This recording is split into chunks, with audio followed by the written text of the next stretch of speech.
Hi, I'm Dr. Robin Koslowitz, clinical psychologist, parenting educator, and post-traumatic parent. Welcome to the Post-Traumatic Parenting Podcast, where we learn to provide our children with a healthy childhood, even if ours was anything but. Or maybe we had a wonderful childhood, but recent events in our lives have left us reeling. Let's face it, after 2020, we're all post-traumatic parents now. Welcome. Hi, everybody. Welcome to another fantastic episode of Season 3 of the Post-Traumatic Parenting Podcast. Today, I am so excited to have an author who writes a lot about her own personal story because I think there's something so authentic about sharing our own story as mental health professionals and as fellow travelers in these journeys. So today I have Sally Maslansky. She is the author of A Brilliant Adaptation. She is a licensed marriage and family therapist. She specializes in interpersonal neurobiology, IPNB, which was developed by Dr. Dan Siegel, and we're going to be talking about her treatment with Dr. Dan Siegel, which is extremely cool. And we're going to hear all about her understanding of post-traumatic parenting. So welcome. Thank you. It's so lovely to be here with you. So I guess my first question is, I'd love to hear a little bit about your journey to writing the book. Like, what made you decide that you're going to put this down as like, it's like sort of a memoir and sort of a therapy book? What made you decide to do it? So, well, I finished my therapy nearly 30 years ago, and I had toyed around and actually done some writing before, wanting to write a book, but it just never was what I wanted it to be. And I realized when I actually decided how to write the book, that it was because I was writing the story of my childhood instead of the story of my healing from childhood. Okay. And the way it unfolded within a therapeutic relationship. So in 2022, just as the pandemic was coming to, we weren't so shut in, Dan Siegel, who did a lot of courses over during the pandemic online, and it seemed like, and I was taking them all, and it seemed like every course that he was offering that I took, none of it was about about DID or even about trauma, but DID always came up, always. Because Dan's an attachment neuroscientist person, and he writes a lot about it, but this is not what these courses were about. So at one point he said, if it seems like everyone's interested in this, would people be interested in me giving a deep dive into dissociative identity disorder? And everyone said yes. And I let him know that if he was going to do that, and we'd talked about doing it before, and he was never okay with it because he felt so protective of me. But there was a lot of time now since I had been his patient. Of course, I'm a therapist on my own. And so he agreed that we would do it. So we did an interview. I went out to LA. I live in North Carolina. He's still in LA. And we did an extensive interview. And it's the first time he and I had ever talked about the work we'd done together. And then he did the course, and we had quite a few live Q&A sessions. And what I realized in the Q&A, first of all, I always knew that DID wasn't very well understood, but I didn't really comprehend how misunderstood was within the mental health field. And what I realized, what people were asking me, privately reaching out to me after this course and in the course of the course asking me, what did it feel like? What was my experience of DID? And what was it that Dr. Siegel did that was so healing? Because he doesn't write about how to be a therapist. He informs therapy. Yeah. So I thought, I'm going to write a book to answer those two questions. Yeah. And that's what happened. Yeah. So for those listeners, we talk about dissociation in the post-traumatic parenting community a lot. And if you've read my book, I talk about my own dissociative trauma adaptation, which is not DID, but was pretty profound and strong. So for those who are listening to this and aren't as familiar with DID, why don't we start with like a little intro? So what is DID? What was your experience with it? Okay. So what I'd like to say first, because I'm finding this is where the misconception is. My experience of DID anyway, it's got no relationship to any movie or TV series you've ever seen. Right. And that seems to be the prevalent model. And I was actually at a book club the other night. It was lovely, people reading my book.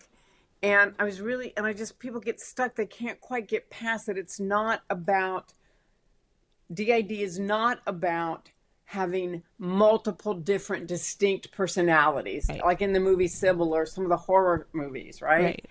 And so the way I'm trying to think about it now is to say, we all humans have many, many, many different states of mind, right? I have one state of mind when I'm talking to you. I have another state of mind when I'm with clients, when I'm with my son and his family, when I'm swimming.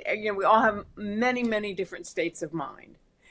The thing that distinguishes dissociative identity disorder and dissociated self states from healthy, or I don't know how to, gets the more ordinary kinds of states of minds there are protective memory barriers. Okay. Right. So as someone who has DID, one state of mind knows nothing about what's happened in the other state of mind. These are all, and the way Dan talks about it very much recently is that dissociated self states are verbs, not nouns. They're actions. They're not nounified, fixed entities. It's not me They're doing, processes. it's doing. Right. Yeah, and if you think about it, what does the mind do? The mind, is constantly taking in information and processing it. In dissociative identity disorder, that information gets processed within memory barriers. So there's no continuity of memory, of experience, of thoughts, of feelings, of anything in dissociative identity And disorder. that's what's hard for people to understand. I think I was just... It really is. Yeah, I interviewed Dr. Frank Putnam on the podcast, and we were talking about this, about he's, I would say like the biggest researcher in dissociation. The first book I started working with Dan in 1991, and the first book, and one of the few books I think at the time, was his, and it was incredible for me. Yes. Right, which was the Treating Dissociation book, probably his original, right. And which is also for me, because when I was trying to understand my own dissociation, and I was really trying to understand why, like sort of why it was a bad thing. You know what I mean? Like I knew it was a bad thing in the sense that, and bad thing, of course I'm saying it colloquially, but like why it felt like malware taking me over as opposed to being something that was beneficial, because it did make me feel calmer. It was helpful when I was reading that book, reading it as a clinician, but like thinking for myself. Because, we all say all research is me search, but the idea of, I was talking about a patient of mine whose mom has bipolar mania, and when she's manic, she does certain things that she absolutely does not remember having done in her more balanced state, like when she's on her meds. And I was talking to a CPS worker who said, "Oh, she's just putting it on. What do you mean she doesn't remember doing that?" But no, she doesn't remember. Maybe in a different manic state she would remember, but That's right. in her That's balanced state, she does not remember. No, That doesn't mean that she should restore her parental rights. So we're not saying that. She can't harm her child. But that's why. Right. Yeah. Well, and so the way I think about it, so the name of my book, A Brilliant Adaptation, is what when Dan diagnosed me very early on in our therapy, I mean within the first few months, not the first many years like many people's experience. In 1991 it was still multiple personality disorder. Right. And of course all I knew about multiple personality disorder was the movie Sybil. Yeah. And I didn't relate to that, right? And I said, when I first went to see him, I was worried that I was going crazy, right? And so I said, so I am crazy then, if that's what I have. And he said, no. He said, you're just the opposite of crazy, Sally. He said, in fact, I would say that what I call multiple personality disorder is a brilliant adaptation. Wow. And I think one of the most important parts of the therapy I did with Dan from the get-go was the way he framed it as not a bad thing, right? Yeah, right. As something that saved my life. But now it was, I needed to update my files because as an adult, not in a good life, very stable, wonderful family, husband, Right. child, great. it was not helping me any It wasn't longer. serving you any longer. I love that. Not at all. And you're saying that story in a very facile way because you've processed it so much. But that sensation of like, am I crazy? That must have been terrifying. Well, that's what took me. I mean, that's what took me into therapy. So I think my story is especially interesting for post-traumatic parenting because that's becoming a parent is what ignited all of my fears, right? My husband and I went to Romania to adopt our son. And when I landed in Romania, 6 months after their revolution, I just was filled with terror. And it made no sense. I mean, there was a little bit of scariness because of the country, but I had been in frightening countries before and not been this terrorized. And my husband wasn't terrorized at all or feeling it. And so after about a year of being back in the States, and Sam was doing great. In fact, the way I met Dr. Siegel was I had taken Sam to him at the UCLA Infant Toddler Clinic to be assessed because I didn't know what it meant for a baby to have spent the first 16 months, right? And one of the things I loved about Dr. Siegel immediately was how positive he was about Sam, because Sam was in fact doing great, right? And there were so many negative inputs from people we knew about, oh my God, Romania, blah, blah, blah. But Sam was doing great. But a year later, when these fears still were very much with me, I thought I'm going to go see that doctor. And I went to see him, and he assessed pretty quickly. I was afraid there was something wrong with Sam. Yeah. And I didn't know how I was ever going to help Sam understand where he came from, right? Yeah. And it became very obvious very quickly that it wasn't about Sam, because Sam was fine and Dan knew he was fine. It was my childhood, but I had no memory of my childhood. So when he asked me to tell him about my childhood, I said, okay, I had a good childhood. And he said, well, can you tell me about it? And I said, well, I don't know what you mean. And he said, well, you told me you had a good childhood. Can you tell me about it? And I said, well, I don't really remember my childhood. Wow. Thinking that there's nothing interesting about, weird about that. And he looked at me with this kindest face and he said, well, then how do you know it was good if you don't remember anything about it? Wow. And it was just like this light went off for me. Not so much that I didn't remember things, but that it had never occurred to me before that it was significant. Yeah. And that was the beginning of my journey. And in terms of parenting, and I think it's a really important point for post-traumatic parenting, because, one of the earliest things Dan told me in therapy was that from, what we know, one of the many things that we know from attachment research is that the most robust predictor of how children are going to do in life, how they're going to grow up to emotionally thrive, not just survive, is the degree to which that child's caregivers have made sense of their own life story. Right. Right. So my therapy was about making sense of my life story. Right. And you did it for the sake of your son, which I think is what happens to us. Yes. Yes. If we're lucky, it happens to us, and our kids are lucky. And then, how lucky was I to have Dan as my therapist as I was going through making sense of my own story, and also being a parent of a young toddler and helping him make sense with his own story, which was, significant stuff in his story, right? Yeah. And tell me more about the brilliant adaptation. Okay. So think about it. I mean, my mind, and I don't know, I've got to ask Dan about why does he think some minds do it and some minds don't. I don't know that there's any research that shows that, because I'm the youngest of 6, and I'm not sure. I don't think anyone else made sense of their story. Let me just put it that way. Right. So brilliant adaptation is the mind's ability to adapt to unspeakable circumstances and keep the core, I think of it as the core of me, safe. Yeah. And since I've written this book and now it's out in the world, people that have known me, many of my friends have known for a long time that I had dissociative identity disorder, but a lot didn't. And I'm hearing from people that I went to elementary school with, because I moved back to the town I kind of grew up in, and I've gotten back in touch. So those people, and people I went to high school and college with, and even people I worked with early on in my 20s when I first moved to Los Angeles, are reaching out to me to tell me, how much they love my book. Yay.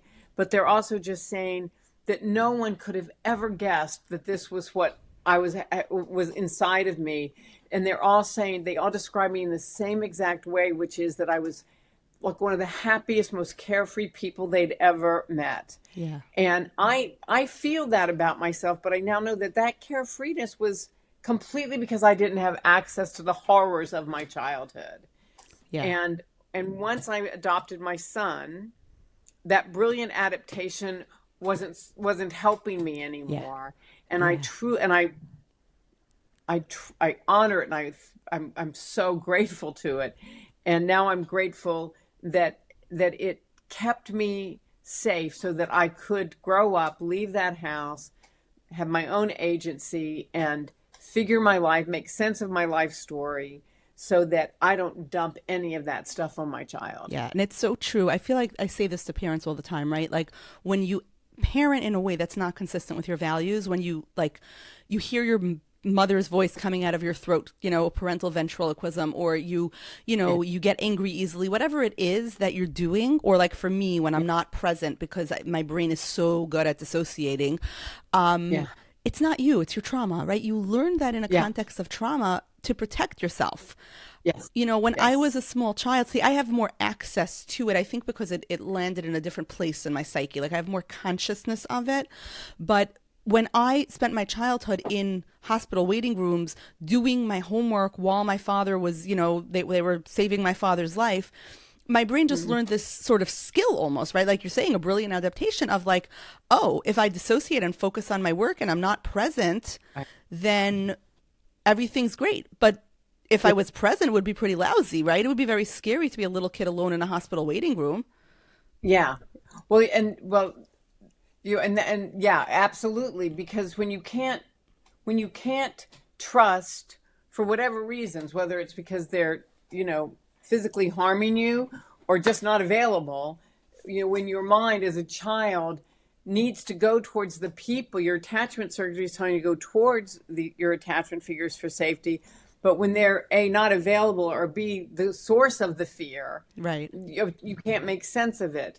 But one of the really important messages, I think, of my book that I really want people to understand is I don't dissociate anymore. I do not have dissociative identity anymore. I am completely integrated, and I have many states of mind now, like everybody, only there's no memory barriers anymore. Yeah.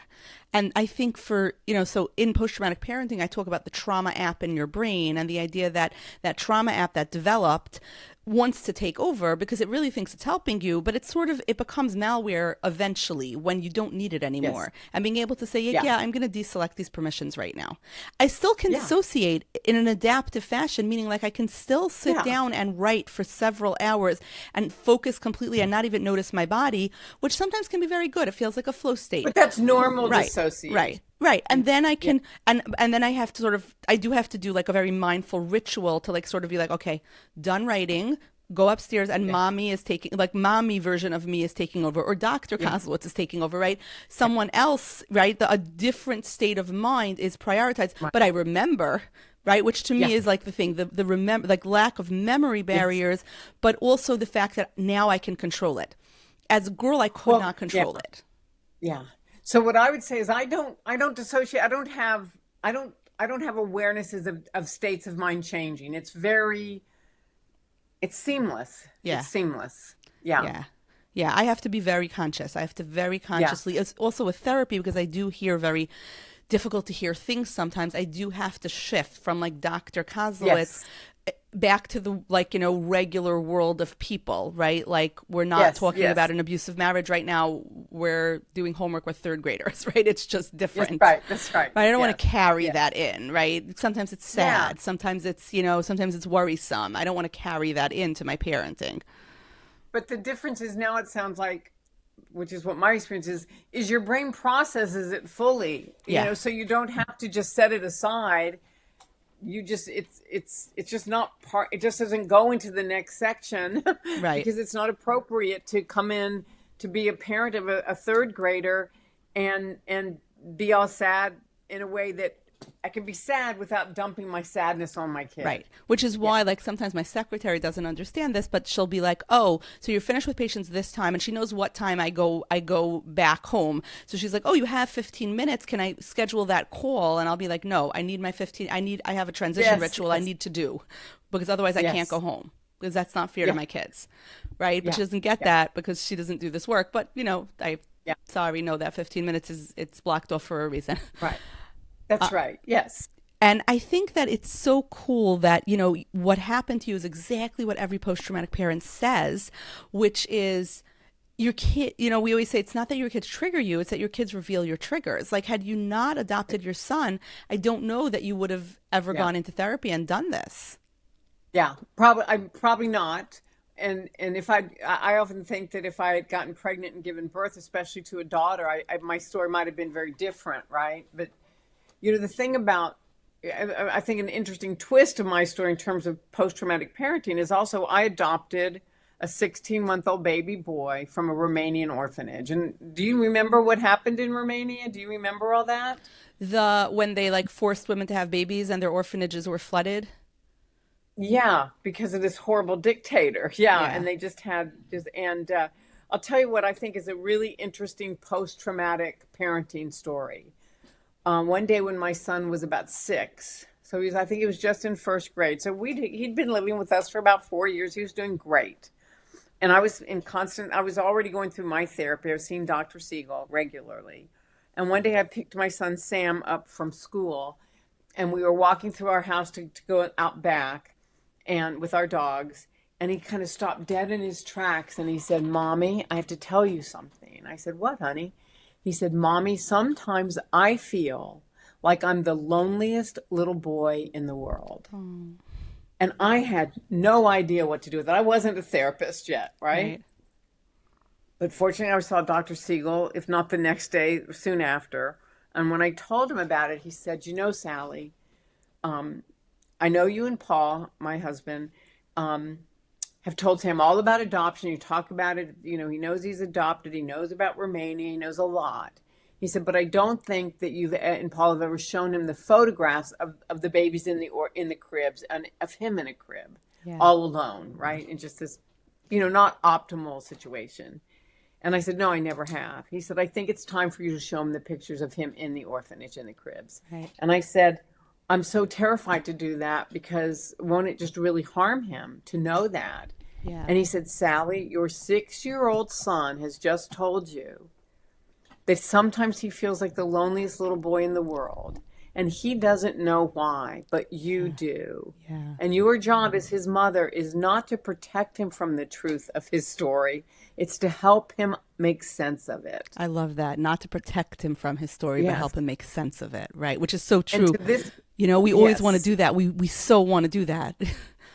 We don't want anything bad to happen to him, but bad stuff happens. And our job isn't to, on a certain level, protect them from running in the street and getting run over, right? Yeah. But when bad things happen, our job is to help them process it, not make it magically disappear, because it doesn't magically disappear. In the first chapter, you know what you're reminding me of? In the first chapter of the classic Peter Pan, if you read the original book, it talks about how Peter's mother was like going through his mind as if she was tidying a cupboard and removing all the nasty thoughts, right? Yes, that's what we want to do as mothers, but we have to help them deal with the nasty thoughts. It's the wrong thing to do. Yes, it's the wrong thing to do. And years later, I asked Sam if I could use that story because I thought it was a great example, especially with parents, and what implicit memory is. And he said, sure. He said, Mom, not often, he said, I still sometimes get that feeling like, this loneliness. And he says, but I know where it comes from. So I don't blame my wife. I don't blame you. I don't blame my boss, or, I know where it comes from. It's just part of my story. It's part of my history. He can just sort of go like, oh, hello, little me. You're resurfacing. That's right. Yeah. Right. Yeah. Is it true that in the Romanian orphanages, the babies didn't cry because there was no point? Like I've heard that. Well, sometimes the thing was that, there wasn't a lot of crying. When we brought Sam home at 16 months, I'll tell you what happened. We had to leave him. We had to make 2 trips to Romania. The first time we were there for 3 weeks, and we had to come home for many good reasons. I mean, it was horrible. But we had to come back. And then it took us 5 weeks, and we went back when our adoption came up. And when we came back, they had very strict visitation at the orphanage. But because we were adopting Sam, and we hadn't seen him in 5 weeks, and it was very late at night when we got back to the town, and they let us come in to see him. And it's gonna make me cry. The minute he saw us, Sam made no sound. He didn't cry. No sound. Yeah. He was screaming when he saw us. Wow. And actually, when we took him to Dan, when we got home to be assessed, Dr. Siegel said that was one of the best signs. Yeah, like what a compliment. That he had already even started some attachment to us. Right. And when we brought him home, he had no language, no sound, and we had him working with a speech therapist right away, and it caught on. I mean, he developed. I mean, here's a big giant fallacy. Sam developed. When he was assessed at 18 months, he was about 9 months delayed developmentally. Mm-hmm. Within a year, he was caught up and past his age. I mean, it's neuroplasticity, and there's no question there were, issues and struggles, but, they were not insurmountable or fixed. Yeah, I love the way you're saying, like, you helped him digest his story, like you showed him those pictures. We do this in child psychotherapy with traumatized kids all the time, right? Like TFCBT, where we tell the story, we digest the story. I had a similar experience once with a patient who, there was a lot of other stuff going on, but had this recurring dream of being alone in a terrifying place. And there's something about that dream just felt like a memory, like as we were talking. This was probably like a 16-year-old, and we were doing pretty heavy attachment work. There was a lot going on. The kid had been ill later on in life. When they were a baby, they were in an isolette because it was the first time this child got sick. And I asked the mother, do you have pictures of this child in the isolette, like in the unit, like with yourself? And the crazy thing is, when we looked at the pictures, the kid used to have these terrifying dreams of white things coming at him. It was because you could only stroke him by putting your hand into a glove into the crib. And he would have these dreams of these white things chasing him.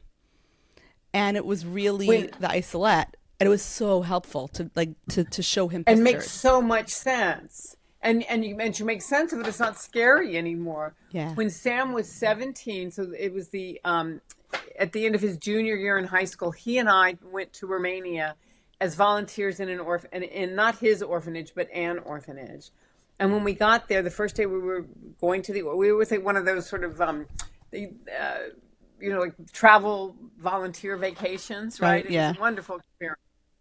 And as we were walking up the stairs of the orphanage, and so these groups of volunteers come like every 2 or 3 weeks. So the kids are just like waiting for you, right? They know new ones are coming. And all the little kids were their faces were pressed up against the glass, like the window. And we were walking up. Sam was a little ahead of me. And I thought he was going to pass out. He just was really turned ashen. And he didn't look good. But he kind of pulled it together, and he got in there. And he didn't say much to me for a few days. Very engaged with the kids. And about 3 or 4 days later, he said, Mom, when we first got there and I was walking up the steps and someone opened the door, the smell, I recognized it, and it just was so upsetting. And he said, I started having flashes of me in a crib looking out. Wow. I mean, it's just, smell can do that. It's in there. Yeah. And talking about making sense of your story, when Sam was, I think he was 9 or 10, and I tell this story in the book, and he started having some very specific acting out, and he was taking money from his dad and I without asking, right? And the way it turned up was, we were shopping somewhere and he wanted something. I said, didn't really have the money for it that day, and he pulled out a bunch of money out of his pocket, and he said, I could buy it. And I was like, where'd you get that money? And he couldn't tell me. So we knew something was going on, and I was already in school studying to be a therapist, so I knew that it was, I was very interested in adoption, so I knew it wasn't bad behavior. I knew there was something going on here, right? And a few days after that, I was in a workshop about adoption, and there were some adult adoptees. And one of the things the adult adoptees said was that how difficult it was for them, specifically that their adoptive moms would not allow them to talk about their real moms. Yeah. And I had sort of done that with Sam in a way that, I was mad at myself that I hadn't figured this one out yet, but I went straight home, and I knew that this had something to do with it, because we'd had a conversation recently where Sam said people at school said that adopted means his dad and I aren't his real mom and dad. And I said, well, that's not true. We're your real mom and dad. The lady who gave birth to you is your birth mom. So I wasn't terrible, but I wasn't great. And I came home, and there'd been an incident where the babysitter that was there had caught Sam taking some money out of my drawer, got mad at him, and then his dad got there, and his dad punished him or gave him a consequence. And when I got home, Sam was he was so upset. And I told everybody to leave. And I talked to Sam, and I said, look, it is not okay to take money without asking. He goes, I know. And I said, but Sam, I was wrong to tell you that I am your real mother. I am your adoptive mom, and you have a real mom, and she was in Romania, and he'd never seen the documents from Romania. So I got all the documents out, and he could see her name, and it was all in Romanian back then, but he could see evidence that where he came from. And I said, look, we don't know how to get in touch with your mom in Romania. Right. I said, but if you ever wanted to write her a letter, and you want to give it to me, I'll keep it safe. And if we ever know how to find her, I can help you send it. So he fell asleep, and the next morning he woke me up at the crack of dawn. I mean, he was like in third grade, I think. So still little. You have a third grade, right? Yeah. And he came in, and he'd written a letter to his birth parents, and the letter said, "Dear Mom and Dad, my name is Sam Maslansky." It's going to make me cry. You don't know me. I'm your son.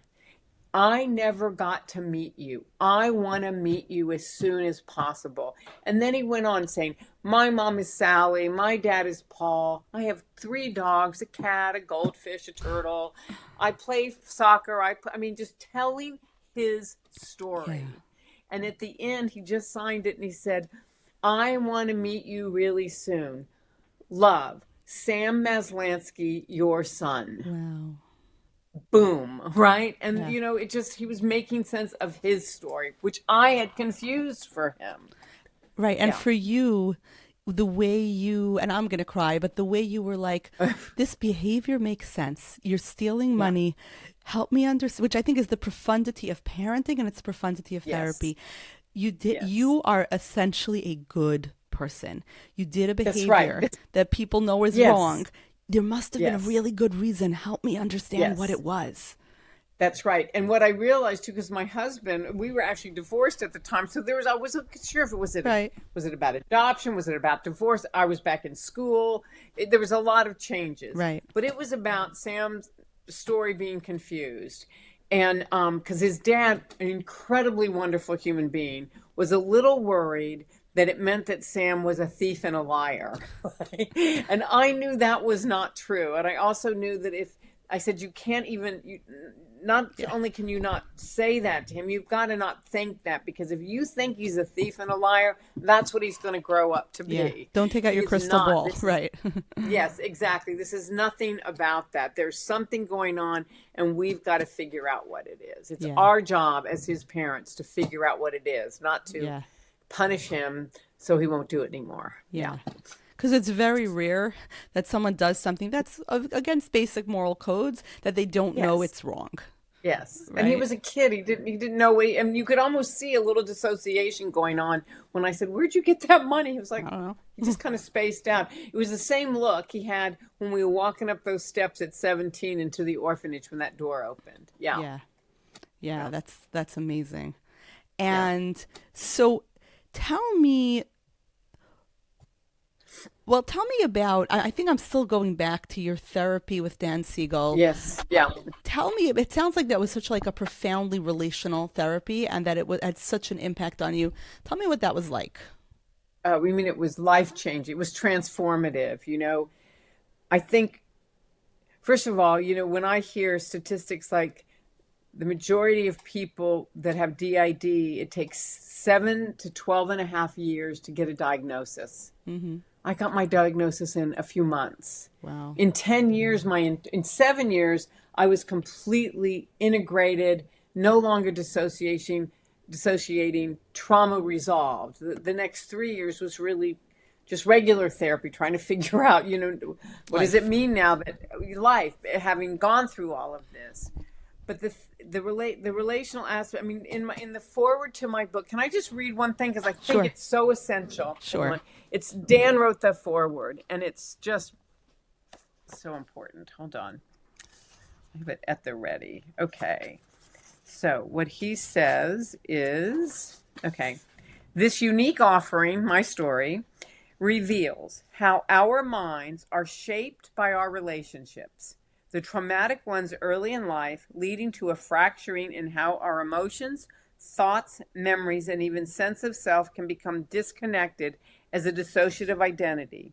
This powerful adaptation of dividing the mind in order to conquer an overwhelming family experience also remains open to growth and change through the healing power of relationships. Yeah. So relationships did the damage, relationships can heal the damage. Yeah. And I don't think that's widely understood. Yeah, no, I don't think it is.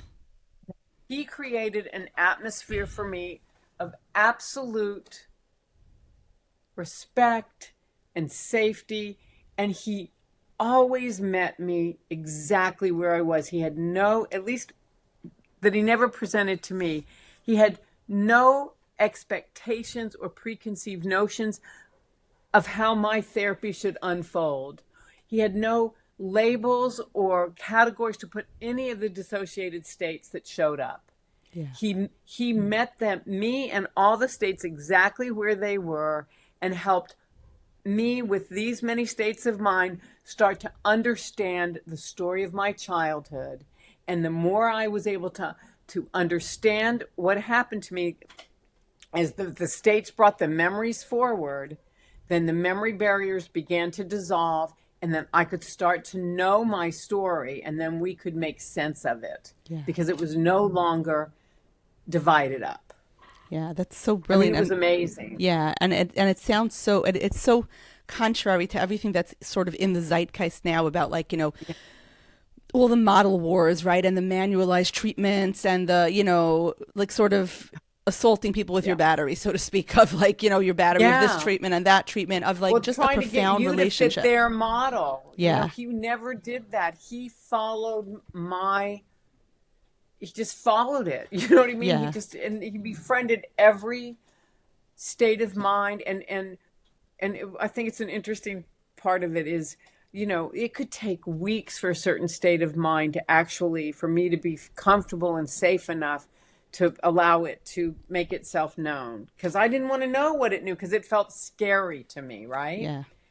And I think what Dan knew and what I came to know was it was scary, but not dangerous. Yeah. And I think and so when a new state would appear, and what I'd almost notice immediately when the state would bring itself forward, its state of mind forward, would become known to me, I would realize it wasn't scary. It was a state of mind born out of a little kid facing terror. Yeah. So it was terrorized, but not terrorizing. Yeah. Yeah. Even the angry states, which felt like they were going to kill me or kill him, that I was terrified of them being explosive and burning things up. They were just scared kids. Yeah, they were carrying terror, but it wasn't you. That's why you were so afraid, not because. That's right. Not because they were dangerous. Exactly. Yeah. That's right. And I think a lot of, I don't know how to say it. I think that if more therapists could understand that it's not dangerous. Yeah. How did Dan handle the anger? What happened when the angry states came out? He would just say, "Wow, I can see how angry you are." Yeah. Yeah. He would say okay, he would give an invitation, and he'd say, well, maybe if we give an invitation to this part, Would that help? And I'll just make sure that they understand that they can be angry, but they can't do any damage to people or furniture in the office. They Right. can scream, they can, beat a pillow. We had those like Bataka things, right? Right. They could do anything like that, but they can't hurt you or me or destroy furniture. And it was never an issue. No one ever tried to do it. I mean, it just wasn't that. Right. And it was his belief that this was completely resolvable Yeah. that made it possible. Yeah. Like that confidence that it can be resolved. Yeah. Wow. Yeah. Well, because he also didn't think that it was people coming to kill somebody. It was a Yeah. state of mind that was holding memories. Yeah. How It was long a were you in verb, not therapy? action. Yeah. How long were you in therapy with Pardon? him? How long were you in therapy was- with him? It was a 10-year process, Wow. but within the first 7 years, we were pretty much done with the DID stuff. Yeah. That's when it really started to calm down. Yeah. Wow. Wow. It And was that's amazing. just like speaks to that profundity of post-traumatic parenting, like the need to heal ourselves so we can be an attachment figure. That Yeah. to me is the core. I mean, I believe you can do it for the sake of other things and for the sake of yourself and for the sake of your own inner child. Happens to be the way I did it was for the sake of my kids. Well, I think in a lot of ways, if you have unresolved childhood stuff, it can lay dormant, like as mine did, maybe yours did too, until guess what? You have a child, right? That's going to bring it all up. And Dan always thought of it with me and would say to me, this is an incredible opportunity for us to learn about what happened. Yeah. It doesn't have to be something prohibitive. It's not going to happen again. Yeah. In the beginning of my TEDx, I talk about this moment where my son said to me, "Where do you go when you go away behind your eyes?" And he started to cry. And that was the first time I realized that my dissociation was actually a problem. Because when my friends said it to me, it would just be like, yeah, that's me. I space out sometimes. Like, I just didn't, okay, like, you don't like it. This is how it, like, take me or leave me. I'm not changing for you, not in a mean narcissistic way, but more in just a like, it's sort of like you have brown hair, so like don't have brown hair, but I do. You know what I mean? Like I can't change that, or I have brown eyes. Maybe my hair I could change, but you don't need to change that to be a good parent. Yes. Right. But to be a friend, it would just be like, yeah, that's me. When I'm very busy with a project, I space out. Yeah. So like, let's get together when I'm not like writing a grant. You know what I mean? Great, no problem. Can't do that for a kid. You can't be like, okay, wait 6 months of your development until like I'm past this project or this stressful moment in my life, and then you can continue developing, right? That doesn't work. Another really important part of my therapy, because my therapy was not just about DID, it was also about parenting, right? Right. So I'll try to say this really quickly. So my son was having a sleepover. I talk about this in the book. He was having a sleepover. It was his first sleepover. I think Sam was 4, and I think his friend Molly was 3. First sleepover. And when I went to have them go to sleep to turn the lights out, Molly got afraid and said she needed to go home. Typical. Yeah. So my husband was going to take Molly home, and Sam wanted to go with them. And it was raining out. It was cold. He was in his, in bed. And I said, no, you need to, you can stay here. Daddy's going to take Molly home. And I kind of, waved my husband, go, get Molly, go, right? So this doesn't get out of hand. And he did. And Sam jumped out of bed. I want to go with Daddy. And I was like, and I could feel a little shift, right? And I was like, no, you need to stay here. And I put him back in bed, and he jumped back out, and he goes, no, I want to go with Daddy. And I was like, and in my head, I was hearing, when Mommy says no, Sam needs to learn no means no. Right. And in another little part of my head, I was hearing, what are you doing, Sally? And I was tossing him back in bed, right? I wasn't hurting him, but I could have, but I didn't. And finally, Sam picked up a box of crayons, like a big plastic, like those plastic shoebox organizing kind of full of crayons, and smashed it in my face. And my nose started just spurting blood. I started crying. Sam started crying. Paul got back. He was, and we had some house guests, and people were talking about how that's not okay. That's violence. What's wrong with Sam? And I was freaking out, right? I was like, oh my God, something's really horrible here. And I went to my bathroom to wash my face. Everybody went downstairs. I went back into Sam's room, and he was walking in circles around his little table and chairs in his room going, I love my mommy. I love my mommy. And I was just like, I had no idea what had happened. So the next day I go to see Dr. Siegel for my normal therapy. My face is all messed up. This is such a profound moment. It's really life-changing. Tell me what happened. I told him the whole story. And he kind of leaned back in his chair very calmly. And he said, Sally, we're going to need to talk to Sam a little bit about how violence is never okay, never a good alternative. But he said, I got to ask you something. And I said, what? He said, how come Sam couldn't go with his dad to take Molly home? Right? And I was like, oh, and one of those other moments where it never even occurred to me that that was an option. Right. And I said, because when mommy says no, It's no, right? Sam, Okay. And he said, we were, of course, it was my mother's voice, and we talked it through. And then, of course, at the end of the session, I was like beating myself up for being a horrible mom. And here's the other really important lesson. He said, look, Sally, he said, we all lose it with our kids, and it's something to work on. You don't want to do it a lot, but it's going to happen. He said, so something else for you to work on is forgiving yourself. You are a good mom, right? Yeah. And you're going to learn from this, and you're going to, go home. He encouraged me to go home and make a repair with Sam and talk about not taking or not, no hitting. And, it just was it was nothing then. Sam and I talked about it. He said, I'm sorry that I hurt your nose. I said, I'm sorry I scared you. And that was it. Right. That was it. Right. And it was just, And it was repaired, right? And it was repaired. Yeah. Yeah. Which is probably something you never experienced. Myself. Yeah, because you were experiencing repair from the place of the person doing it. Yeah. That's right. Yeah, that's amazing. So as we wrap up, is there any final thought you want to leave with the post-traumatic parenting community? Yes. Just, I think this is a really important finding that I think comes out of attachment also. And I don't know that it's 100% true, but I think it's almost always true. Okay. And I would do a lot of parenting therapy, that a relationship between a child and a parent at every age, right? As adults, kids, whatever, that relationship between a parent and a child is always a reflection of what the parent offers the child, never what the child offers the parent. Right.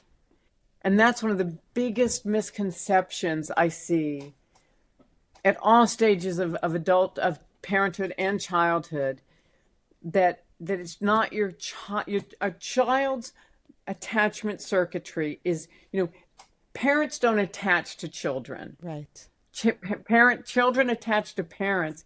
Parents are meant to bond to the child's attachment needs. Right. And so many people, especially with all the misinformation about attachment research and theory, get it very wrong. Yes, they get it the wrong direction. Yes. Yeah, and it can cause so much damage. And I know you see it too. And there's so many books about it now, about extricating yourself from your parents. And, I cut all ties with my parents for very good reasons. It was not a struggle for me, right? It was a very clear choice. But, I do believe that there's an opportunity for parents to always, as we just said, to repair. And the repair is the job of the parents. Yeah, it's we're always the adult in the room. Yes. It's like me saying to Sam, or Dan Siegel telling me to talk to Sam, it's not okay to take money, but, we're going to work on that. So it's not okay to talk to me like that, but I'm not going to, lock you in your room for a year because you rolled your eyes at me. Right. Yeah. Right. Yeah. Objectification, right. Which is like that side of like the child uses the parent as the object for their needs and for their affection. Yeah. Parents can't objectify children. And we make, there's even that mistake on social media, right, where people are like, oh, my son is my little healer, but that's not his job. Your job is to heal for your son. Your son is the vehicle through which you heal, but he is not your healer, right? He's not he's not your healer. His job is not to heal you. Right. Yeah. He was the prompt that got you to heal. That's right. Right. He's the prompt that made you realize you needed to heal. Exactly. That's what I always say. It's our kids don't trigger us, they reveal our triggers, but you got to reveal it to heal it. So that helps. That's right. So where can the post-traumatic parenting community find you? I mean, the book is available everywhere. Everywhere. I have a website, sallymaslansky.com, which has lots of information, including I'm now putting all my events. Dan and I are doing 3 free author conversations, virtual. One's next week. They're all on my and I post them all the On your time on site, yeah. LinkedIn, Instagram, and Facebook, but it's all on my website. And the one we're doing on next Tuesday, the 13th, Ruth Lanius has offered to be our moderator. So it should be a really interesting conversation. Wow. Yeah. And then we're doing a workshop at the Networker Symposium in March as well. Wow, that's amazing. So we'll put all of that in the show notes. Okay, perfect. That'd be great. Should I send you my website? I have it. It's all in the jot form, and we'll put it all in the show notes. One other question: is your book going to come out in audio?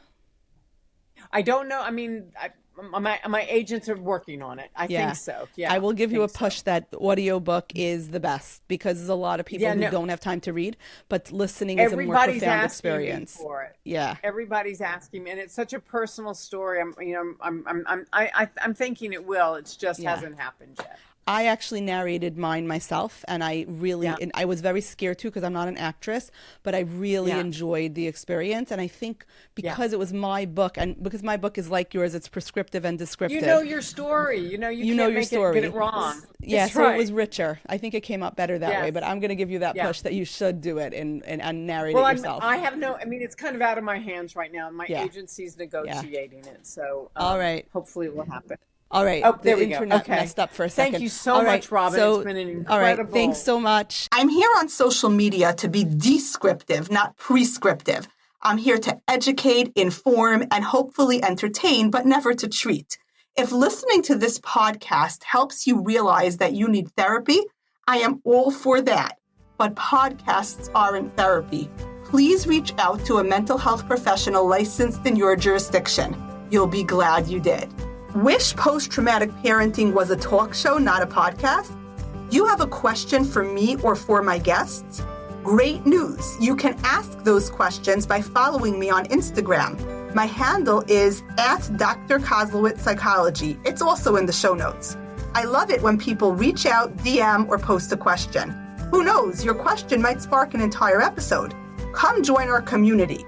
We get it. We're post-traumatic parents too. Can't wait to hear from you.